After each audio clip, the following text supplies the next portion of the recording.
right, and welcome everyone. This is the Screw the W2 show with John Rickgarn. You might be familiar with me from my podcast, the Wealth and Freedom Nexus podcast, and this is a little bit of a subdivision, if you will call it, where I wanted to kind of create something new for all the entrepreneurs out there, as well as maybe wannabe entrepreneurs out there. Now, maybe you are stuck or you feel stuck in a dead end job, working 9 to 5 or 8 to 5 or 60 plus hours a week. And maybe whether it's COVID or just, as life happens, you've thought, well, gosh, it'd be fun to be self-employed. It'd be fun to own my own business. It'd be fun to become an investor or simply just getting more of my free time back.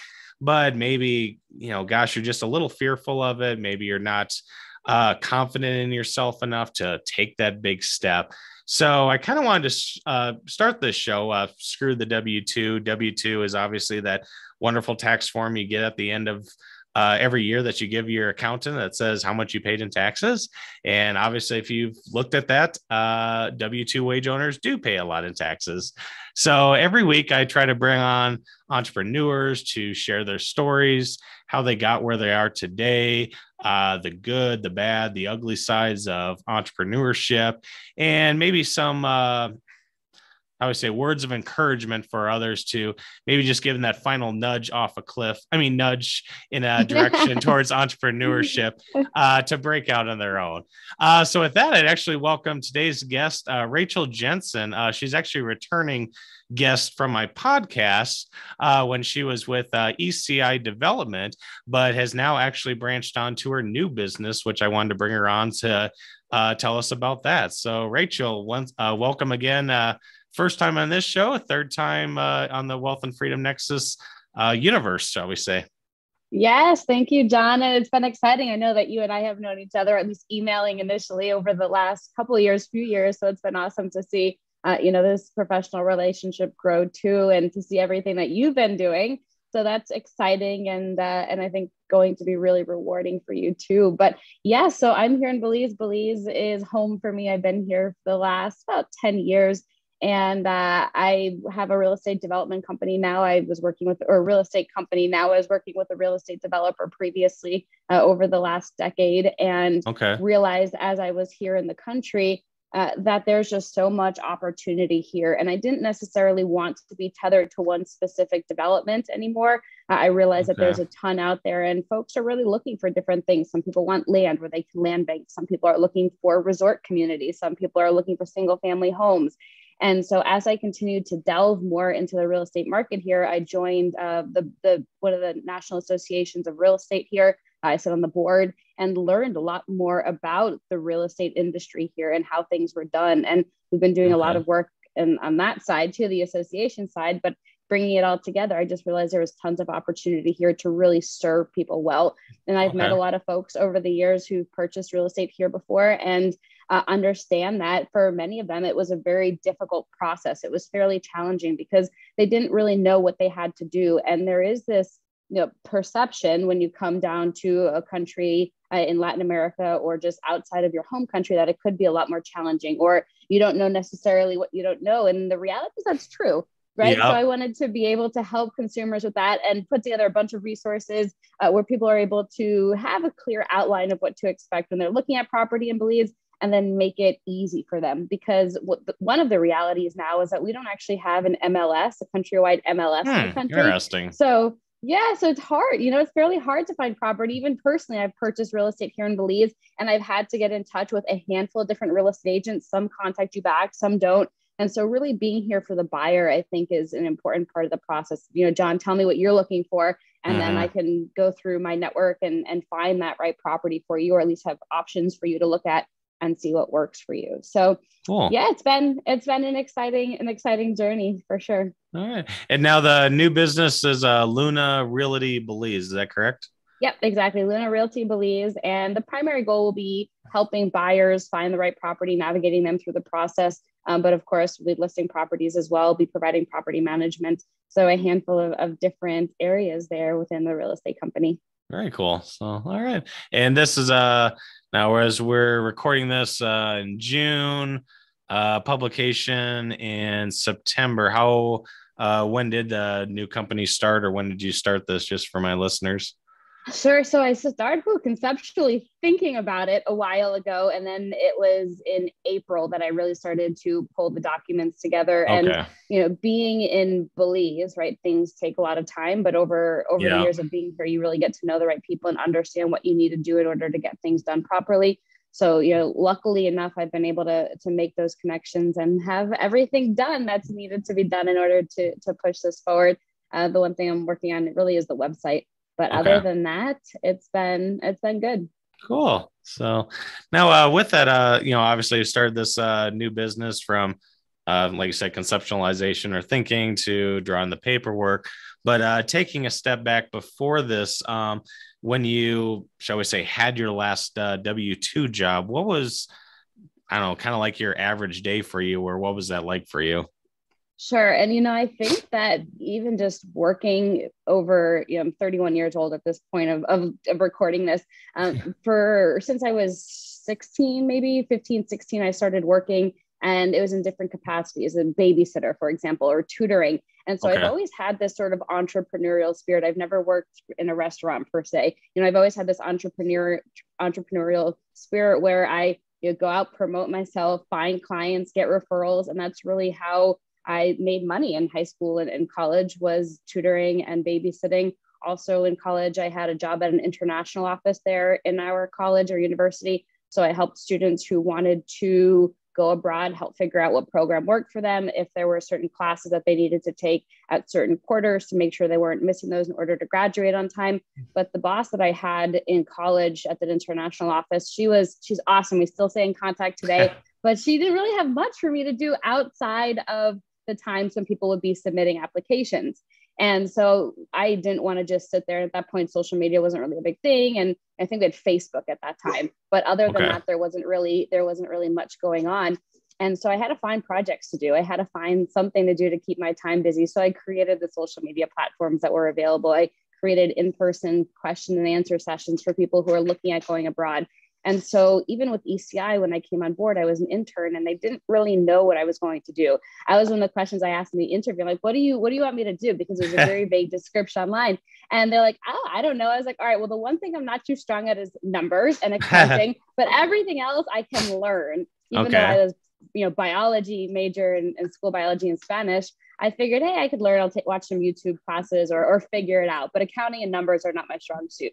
Okay. And so I ended up doing marketing during that internship and was creating this coupon booklet that they never actually launched, but my responsibility was to go to these different businesses in Nicaragua and Belize. At that point, I was living in Nicaragua, go to these different businesses and outlets in Nicaragua and Belize and have this coupon that they would be willing to offer. We'll put it in a book and then sell the book.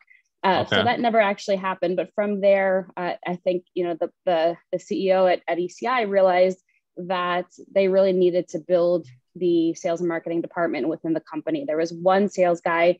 He lived in Nicaragua. He only really knew the property there in Nicaragua, but there wasn't any information. It was all in his head, right? Nothing was actually written down. So I'd see some information that he would tell me, and then I'd look online and see something different. So during that time is really when I built the sales and marketing department for the company. Okay. And so there wasn't really like a day, going back to your initial question, there wasn't really a day, like a day to day. Definitely wasn't an 8 to 5 or a 9 to 5. I was working many, many hours with the organization to build this department because there really wasn't that previously. And so I Okay. was doing a lot of different things. There was a lot of travel that was involved between going to the different countries, going to trade shows and conferences, putting together the team, right? That's Hmm. a really big part of it. And there was just so many other things that were going on. I'd been pulled into operations at some point, property management at some point, because all of this really does, relate to sales too, right? If you don't have a great property manager, when somebody comes down and looks at your property, right, they may not be too impressed with it. Or what can you help them do to help make the property look more attractive? Or how can we have more rentals come to the property to have more of a guarantee in a sense of what the rental income will look like? So they Okay. all kind of everything kind of comes back to sales and marketing at the end of the day. So there wasn't necessarily specific day to day, and it didn't all look the same. And I think I'm definitely somebody that's a little all over the place. My thoughts go sporadically, and Sure. I've never been tested for ADD or ADHD before, but Squirrel, I would squirrel, squirrel, definitely squirrel. say, yeah, I would definitely say that I have that. But at the same point, if I wasn't doing that with ECI, if I was just at a desk from 9 to 5 and had the same tasks to do every day, I don't think I would have lasted. Because I am somebody that likes new things. I like new challenges. If I didn't know something, I'd go to YouTube and learn it, right? I mean, YouTube is a great educator out there for people, right? Like, and this is great for people to know who are entrepreneurs. If you have a goal or something you want to accomplish, but you have no idea about that industry, or you just don't feel too well educated, go to YouTube and watch, right? Or Coursera. I know there are a handful of online classes that you can take. A handful of them are free. Some are just a minimal cost, but wow, like you don't even need to go to college. I mean, you do need to go to college. Maybe if you want to go to college, you can, but like you don't need to take business classes per se to become an entrepreneur. And so I think that's, one of my big lessons that I've learned in all of this, because like I said, I was biology. I wanted to be a dermatologist. Studied biology and Spanish. And now I'm in sales and marketing and real estate. So sometimes it doesn't really matter what you study as long as you have a passion for what you're doing.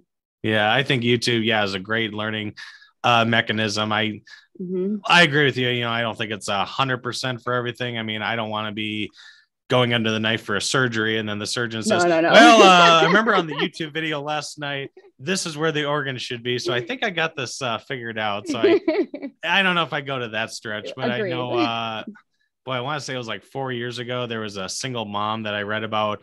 I think she had like 4 kids and I don't know, husband, boyfriend, whatever, just kind of took off and she needed a house. So she literally went on YouTube, learned how to build a house from the ground up, from foundation to plumbing to electrical to everything. And, she had no trade construction or experience whatsoever. It's all like, wow, if you can build a house for learning from YouTube, I think the sky's the limit on that end. So yeah, right. And you do have to be aware that not all information shared online is always accurate, right? So do your homework a little bit deeper than that. But I just think when somebody has a passion for something and when they're willing to learn, then the sky really, really is your limit there. And so I always recommend that just keep learning, and the one thing that always frustrated me the most and helped me to actually weed out some of the earlier employees, that I had at ECI when I was building the sales and marketing team is, did they have that drive or the desire to learn something if they didn't know it, right? If they just sat there and waited for me to answer a question instead of,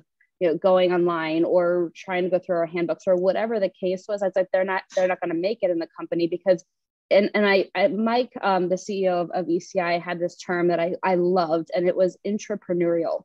Right? It's not necessarily entrepreneurial, it's intrapreneurial. So you're in a company that's already established, and then you're given this idea or concept, and then you build it, right? You're the one who's building it, but you have the support of an organization. And that's really what it was with ECI, at least for the department that I was building, is here's this concept, here's what we want to accomplish, make it happen. Let me know what you need. Let me know the resources, let me know if you need personnel. We're certainly not going to approve everything. You're right. I mean, a lot of things I was doing on my own for a really long time, but it was this concept that I thought was genius. And I think that's really what helped me to get to the point of saying, I can do this on my own. And want to try this on my own because I've had that sort of grooming in a sense to not be afraid to take chances. And that was one of the things, I think it was like my second or third day in the internship with ECI. Mike was like, don't be afraid to make decisions. Don't be afraid. As long as it's not going to cause, do something to close the company down, don't be afraid to make decisions. Right. But I think that was one of the best pieces of advice I had as well. Okay, cool. Now, Rachel, I know obviously, you and, Mike and Joel and all the, employees of ECI, got along with great and had a great relationship. So I know this wasn't like, I don't know, I worked for, WorldCom or Enron or something, and I absolutely have to get out of there. But in your instance, going from entrepreneurship, what was kind of the, I don't know how we say moment, or what was like, you kind of alluded to earlier, like, I think there's a lot more here in Belize. I think I want to take the next step, and I've enjoyed my time at ECI, but I kind of want to do my own thing. When was that, or what was that moment for you?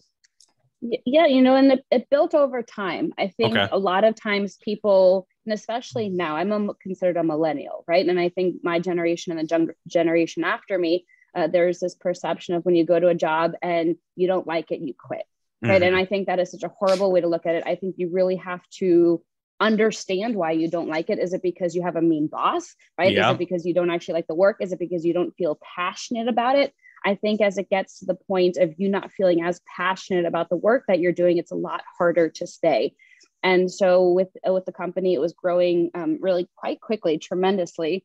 Okay. And I just wasn't as passionate about what I was doing anymore. And I did see this huge hole in the market here in Belize. And this is, like I mentioned before, this is where I live, and I wanted to be able to serve the market here in a way that I think would be really helpful and beneficial for other foreigners who are coming in and looking at opportunities here. So, it wasn't necessarily like this one day I woke up and I was like, that's it, I got to leave, I got to do my own thing. Over the years, I've had people say, "Oh, you could do it on your own. You could do it on your own." But I'm like, but I don't want to. I really enjoy the people that I work with and what I'm Right. doing.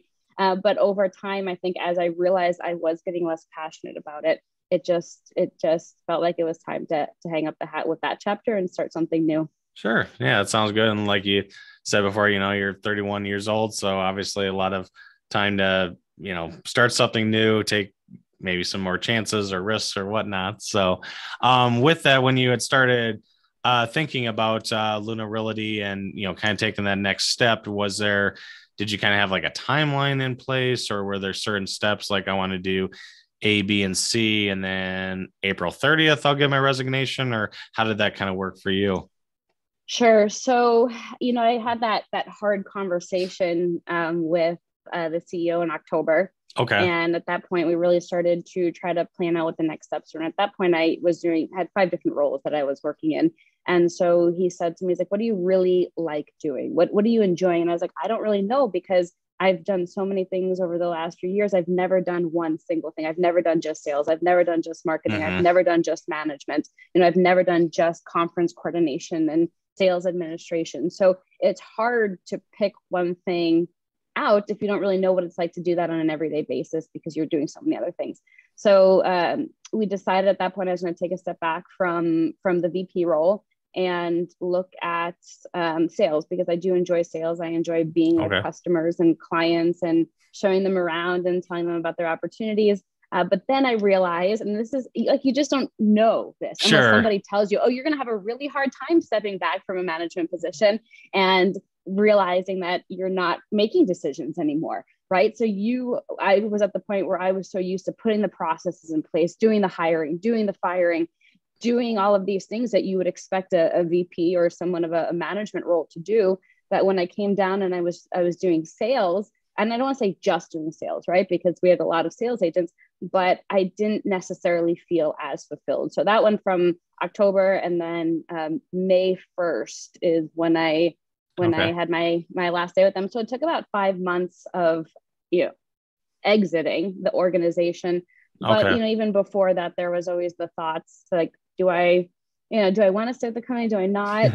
But I really did enjoy my time with them, and so it was a really hard decision, and it was very emotional. I know Mhm. some people, they'll just hand their 2 weeks notice, and or not even, maybe just like, "I quit, I'm not coming into work today." But it was a Right. lot more difficult for me to do that, because I actually truly enjoyed the people that I was working for and the people that I was working with. So yeah, there Yeah. were definitely days I remember talking to Mike and getting all teary eyed and emotional. And I was like, I want to find a way to work. And we're on really all on great terms now.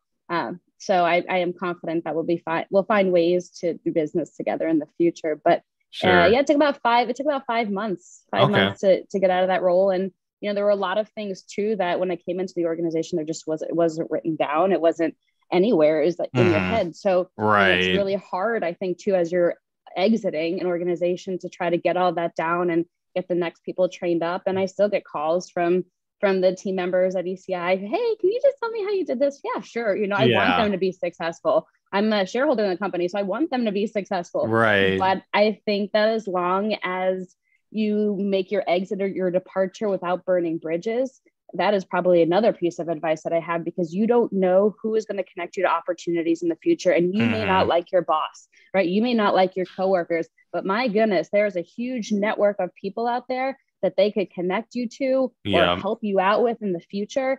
And so I think burning bridges is one of the worst ways to leave an organization. Agreed. Yeah. And I don't know.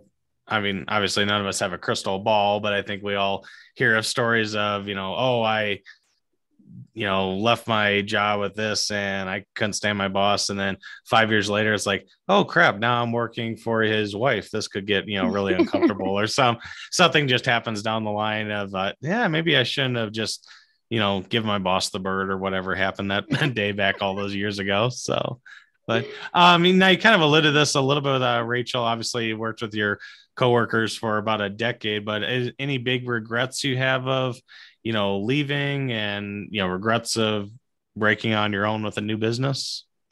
No, I think, well, the only thing really is, the companionship in a sense, and the friendships that you develop with your coworkers, right? When you start your own business, it can be very isolated and lonely to an extent. And I think, for me, something that was also really nice about ECI was I had it in, like an in-house mentor, right? If I had questions about something, I was able to go to the CEO and ask them and get his feedback and even his personal advice at times that I needed that sort of professional mentor in my life. And I think that was probably one of the most challenging things to walk away from. But, again, it's staying connected with those people. So I still have seen my ex-coworkers many times. I'm on an island too, where we all, or many of us live. So, we've had dinners before. We've gone to the beach together. So there's definitely that advantage to it too. But I'd say that's definitely one of the hardest parts is, all right, so if I do want to go into an office today, it's not like I really have the other people there to collaborate with. And still, I'm early on in the organization and this business. So I am expecting to grow it. I'd say 12, 15 people is probably what I envision for this company. And as I continue to branch out, I know property management is one of the sectors that we will be incorporating here. So I will be needing these people and needing these coworkers and we'll have that sort of relationship. But that was definitely initially something off of the bat that was a little challenging. Okay. Sounds good. And then what's been, obviously we're still kind of new into this venture, but what's kind of been the best thing about this journey, or maybe the biggest thing that you're looking forward to branching out on your own? Yeah, I think, at least over these last few months, I think for me, the biggest thing that I've really enjoyed is just spending more time with people that I haven't had the time to do or to visit before.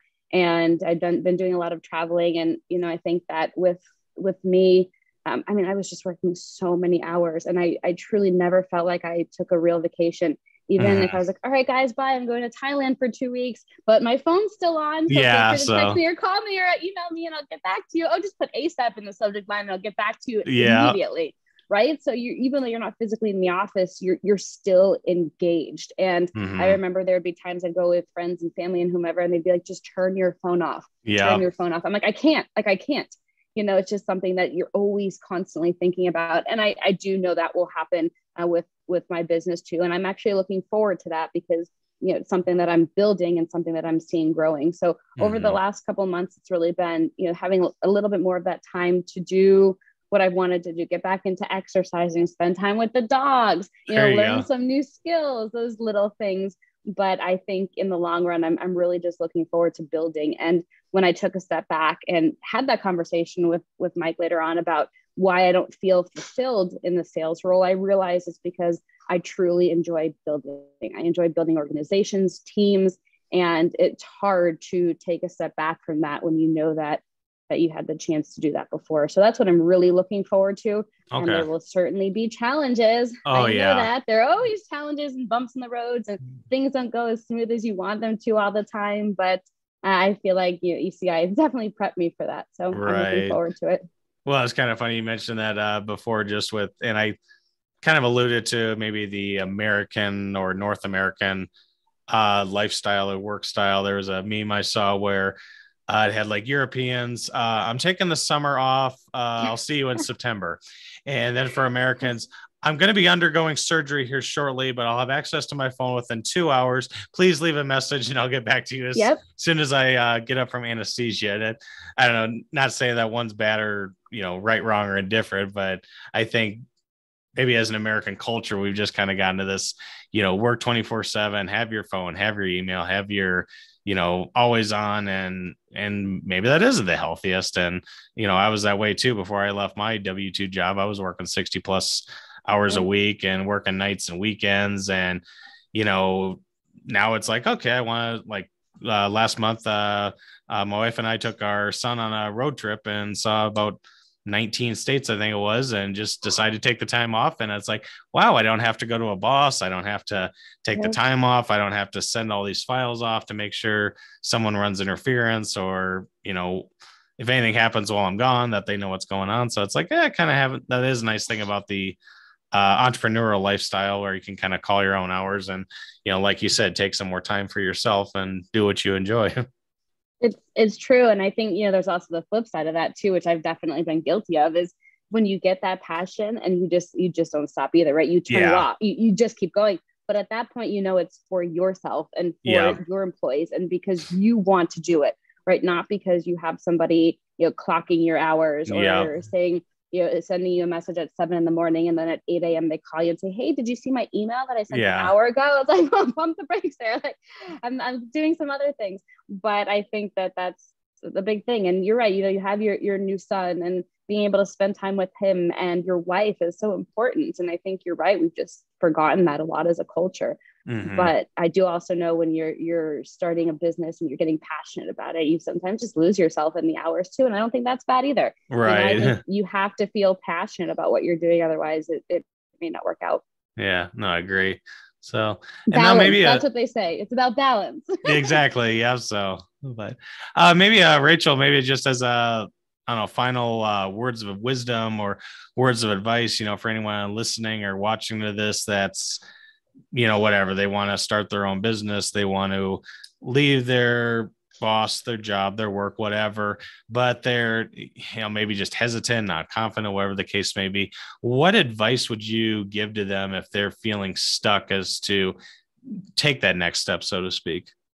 Yeah. I think one of the most important parts of it is having and feeling somewhat financially stable for a little bit of time after you leave, right? You don't want to leave a job and be like, oh, I have $20 in my bank account. And you'll always, a lot of people find ways to make it work, right? You may find ways to make it work. But for me, I was planning on this. So I was setting money aside. I was not overspending. I was living below my means because I wanted to have funds that if I wasn't working, if I wasn't making sales, that I could use towards my life, but also to building this business. So be, financially frugal for a little bit as you are thinking about what it is that you want to accomplish. And then also, the one piece of advice, I guess I've had a few pieces of advice here, but this one, that's fine. I think is, if you're looking at starting a business that's outside of what you're doing now, I think this will still apply to you. Just be the absolute best that you can be in your industry right now. As you're working, as you may sit there and hate your job, be the absolute best that you can be because people will recognize it. And even if you're going into something that's not your field afterwards, people remembered that. People will remember that you went above and beyond and that you were, giving your 110% because you don't know who you are working with. You don't know who you've met over the years that will remember that and then come back to you down the line and see what you're up to. And, I have to say, I went to a lot of conferences. I traveled quite a bit, met a lot of people over the times with ECI and, truly was passionate about what I was doing and where I was going in the conferences and presentations and all that. And I've met a lot of people and I just truly wasn't expecting the number of people afterwards that said, oh, you're not with ECI anymore. Do you want to come work with us? And I was like, well, I think that's kind of the opposite of what I'm trying to do. But, right. It just also makes you realize that when you are putting yourself in the position of honesty and just a hard work ethic, people notice. And down the line, you just don't know who you're going to go to or who you need for help. So that would be my best thing. But, put a little bit of planning into it. It doesn't have to be an abrupt quitting of a job, right? Sure. You just plan it and then go from there.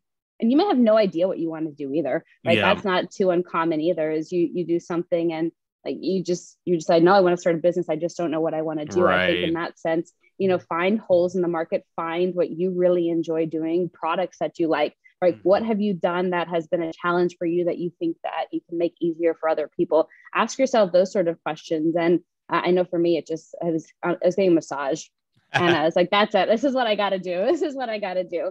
And so that's how we ended up here. All right. Yeah, I think if you ask pretty much anyone on the street, they could probably give a laundry list item of what they don't want or what they don't want to do. I don't want to work for someone else. I don't want to be stuck in an office. I don't want to drive to work every day. I don't want this, etc. But then, like you said, it's really that question of, okay, what do you want? And that probably will help open up some doors of, well, I really like, I don't know, engineering. So maybe I'll open up my own engineering firm or whatever the case may be. So. Right. Exactly. And, give it a shot. Give it a shot. I think a lot of people and a lot of times we're scared of failure, right? And starting something, and it may not necessarily catch the momentum that you want or be as successful as you may have imagined, but just keep going, right? Just keep going. And you got to find that drive within yourself, because when you're an entrepreneur, you don't have that boss that's giving you that motivation. Right. You're the one that has to give yourself that motivation. And whether it's listening to those rah, you can do it podcasts, or whatever it is that you find your outlet in, just remember to keep yourself motivated too. And there will be days where you're like, I don't want to do anything. And that's okay. Give yourself the permission to have that day off or have that half day off. But then tomorrow or the next day, make sure you're getting back on that train and continue rolling, because the only one who's going to make it happen is you. Exactly. And I think that's where I can't remember the last stat, but something like, 90% of new businesses fail. And was it the first 5 years? And then after 5 years, like 80% of those businesses fail. So obviously there's a small minority that make it, 5, 10, 20 plus years. So, all right. Well, with that, we are concluding the first episode of the Screw the W2 show. And thank you for coming on the show, Rachel. And best of luck to you with your new venture into real estate in the beautiful country of Belize. And for anyone that hasn't been there, I highly recommend visiting there. It is really a beautiful country. Awesome. Well, thank you so much, John. This is a lot of fun. Looking forward to hearing from folks. If you guys have any questions, whether it's about Belize or what that process looks like, feel free to let me know. But thank you, John. Yeah. Thanks, Rachel. Thanks for coming on. Yes. Thank you.